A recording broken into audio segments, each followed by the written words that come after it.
بسم اللہ الرحمن الرحیم۔ صلاح الدین ایوبی اور بیت المقدس کا واقعہ۔ صلاح الدین ایوبی کی ایک بزرگ سے ملاقات ہوئی۔ بیت المقدس پر عیسائیوں کا قبضہ تھا۔ صلاح الدین بڑے پریشان تھے۔ وہ بزرگ کہنے لگے، بیٹا کیا ہوا؟ تو صلاح الدین کہنے لگے، بابا جی پتہ چلا ہے دشمن کے 2 بیری بیڑے اسلحہ لے کے آ رہے ہیں۔ مسلمان پہلے ہی کمزور ہیں، اب اگر 2 بیری بیڑے اور آ گئے تو مسئلہ بن جائے گا۔ میں پریشان ہوں کہ کس طرح یہ کم اسلحے والی ہماری فوج ان کا کیسے مقابلہ کرے گی۔ تو بابا جی کہنے لگے، بیٹا اس طرح کرنا، آج رات آپ بھی دعا کرنا اور میں بھی دعا کروں گا۔ بندہ جب دکھی ہوتا ہے تو سجدہ کرتا ہے، پھر مسئلہ حل ہوتا ہے۔ سکھی بندہ تو کعبے جا کے بھی نہیں روتا۔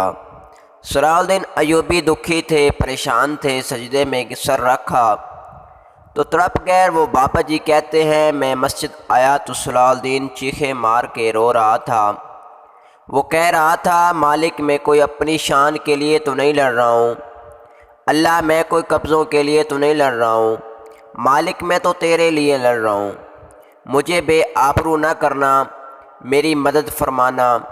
بزرگ کہتے ہیں، میں آیا تھا کہ مسجد میں دعا کروں گا، پر صلاح الدین ایوبی کو روتے ہوئے دیکھا تو میں لوٹ گیا۔ صبح صلاح الدین ملے تو بڑے خوش تھے۔ میں نے کہا، بیٹا کیا ہوا؟ کہنے لگے، حضور وہ جو 2 بیری بیڑے اسلحہ لے کے آ رہے تھے وہ دونوں پانی میں ڈوب گئے ہیں۔ تو بابا جی کہنے لگے، صلاح الدین وہ پانی میں نہیں ڈوبے، وہ تیرے آنسوں میں ڈوب گئے ہیں، وہ غرق ہو گئے، تیرے آنسوں اسے بہا لے گئے۔ بندہ جب رات کی تنہائی میں سچے دل سے اپنے رب کے سامنے روتا ہے تو رب بھی اسے خالی نہیں لوٹاتا، بس مانگنے میں تڑپ ہونی چاہیے۔ دعا ہے اللہ تعالی ہمارے اندر بھی وہ تڑپ عطا فرما، آمین یا رب العالمین۔ ہماری معلوماتی ویڈیو اچھی لگی ہو تو چینل سبسکرائب کر لیں تاکہ نئی آنے والی ویڈیو آپ تک پہنچ سکے۔ جزاک اللہ خیر۔